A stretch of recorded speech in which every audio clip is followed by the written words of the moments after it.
Hi everyone, I wanted to cover what we didn't get to with the coloring portion of our sample essay here. So I wanted to cover this real quickly in this video, and then if you have any questions, come see me Wednesday tomorrow. Okay? So we went through the first paragraph, we identified the contextualization, and then we identified the thesis and labeled X, Y, Z. So let's take a look at number 3. It says identify the sentence that introduces each document. So that's not the topic sentence. That's different. This is introducing the document. So we'll look at an example from paragraph 2. And then any text from the document cited directly. Blue should include reference to source and document number. So let's go find a sample in paragraph 2. Grab your blue. You can look for it. You can find it right away by seeing where the document is referenced. So a lot of this is going to be setting up what she talks about in her document, and then she gets to the actual reference or citation. So I won't read the whole thing. I'll let you read this topic sentence. I'm going to start right here where she begins talking about the actual document. This perspective is made abundantly clear from the eyewitness account of British soldier Smith, who describes the behavior of Ohio Native Americans who treat their white captives with reverence and respect when they are forced to return those captives to a white settlement. And more so, Smith describes the respect these natives have for behaving virtuously. So that is what we call a summary reference. So we're going to highlight that in blue because that is directly citing the document. And then she includes the document number that it comes from. But you notice she didn't use any sort of in-text citation. So if you want to make a note on your paper as a helpful reference, that's called a summary citation. And it works. She's going to get credit for that because she did a good job of summarizing what the document was about, which works well. And then another option is to do an in-text citation. So we'll find one of those too. Alright, let's look at the analysis, try to find that. So after we identify where she references the document specifically, we want to find number 4, identify document analysis in red and label it either POV, CA, or P. Should come right after doc has been introduced. I don't want you to worry about this part, okay? We didn't get to that today. We'll get to that on Thursday. I want you to just worry about this. Find the analysis. Where is she analyzing what the document was about? It should come right after her citation. So let's see if she did a good job of that. Thus illustrating, yes, that's a good transition, that in the 1760s, Europeans were able to respect non-Europeans from their witness of non-European actions.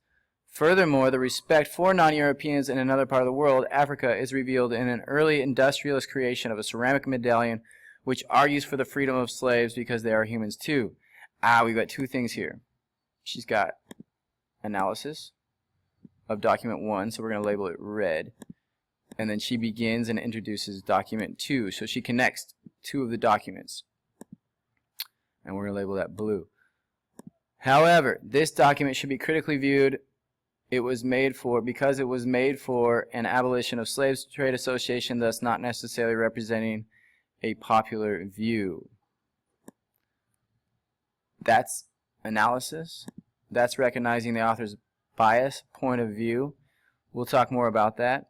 But that's the idea with the documents. So I want you to continue where you find her referencing each document, either with a summary like these two, or a direct in-text citation. Let's see if I can find one of those, like she does here in document 4. That would be a direct quote, in-text citation. But you're going to continue to find those and highlight them in blue, and then her analysis in red. So that takes us through 3 and 4. Number 5 says find the outside evidence. Additional document and analysis, reference, and highlight it in orange. See if you can find 2. So I'm not going to show you this one. I think you can figure this out. No problem. You're looking for documents that she references that aren't like this, right? So it doesn't have a document number.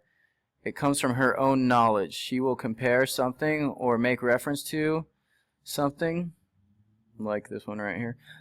And that's an outside evidence. And then find the synthesis in the conclusion paragraph. So synthesis, we're talking about, hold on one second, let me pull up your Okay, so I pulled up your rubric and I scrolled down until I found the synthesis section. I'm checking what synthesis should be. So if you've done 1 through 6, you're seeing where she's got those 6 points, and then we're going to see where she got her 7th point for this essay.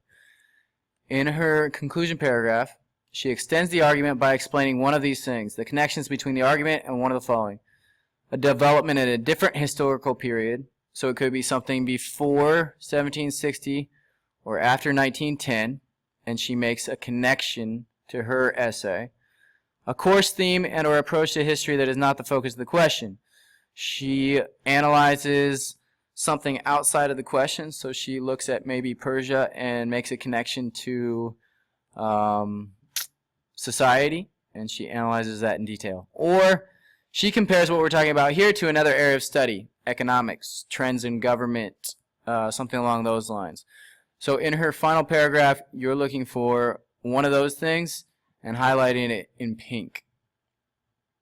Okay, I want to do one final thing and then we'll be done, and that's all you have to do for homework. So you finished 1 through 6, and I'm going to try to find the exact documents and get those to you so you can see what she's working with when she's referencing these documents, because that'll be very helpful. For example, what is she referencing here? Document 1 and document 2. So let me see if I can find that, and I'll be right back. Found the example, the practice exam here. So here's what it actually looks like on a real exam. It gives you some suggestions and goes over things we've already talked about, and then we'll talk about throughout the year. This is what they're looking for, and then it gives you the question. This is the question we already talked about that she's answering in her essay. Analyze how European views of non-European peoples and cultures reflected the intellectual changes of the period from the 1760s to the 1910s. And then she's given these documents to build her argument. So document 1, what you already looked at, that she wrote about, she wrote a summary example. Remember this one right here? So she's referencing document 1, what we're seeing right here when she's talking about that. So she did a summary reference of this. Document 2, she's referencing this medallion. When you have an image like this, all you can really do is a summary reference, summary citation, because you've got to describe the image to use it as a source. You do want to use the information like she did. It comes from the Society for Effecting the Abolition of Slave Trade, so she knew they had a particular motive. They wanted to see the slaves free. So of course they're going to depict the slaves' experience negatively. Document 3, it's another written source. Oh, I thought that was her outside evidence. Apparently it's not. So document 3 was about this book, Atala.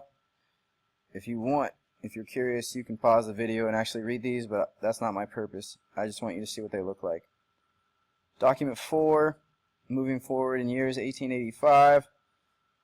It's another written source.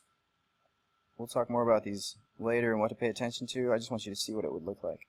Document 5 is another painting, so she's going to, in document 5, she's going to be describing this painting and then analyzing it. And then document 6 and 7 are written sources. So I really just wanted you to see that so you can refer back to it. Once you've gone through, you know that, okay, so that makes sense. She's relating her argument here, document 1, to what we saw in document 1. And her argument in document 2 to what we saw here in the medallion for document 2. Alright, so that's it.